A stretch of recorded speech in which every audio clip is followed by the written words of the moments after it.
800 ml air sekarang tinggal 500 ml ya teman-teman. Lalu tuang lagi ke panci. Sambil menunggu mendidih, langsung saja masukkan wolberries atau goji berries.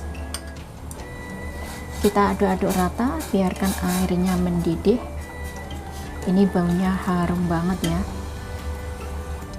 Nah ini teman-teman, untuk airnya sudah mendidih ya, untuk wolberriesnya sudah matang karena ini cepat saja ya teman-teman, ini sudah keluar sarinya. Lalu untuk apinya dikecilkan saja, gunakan api yang paling kecil, dan kemudian masukkan ini ya, telur.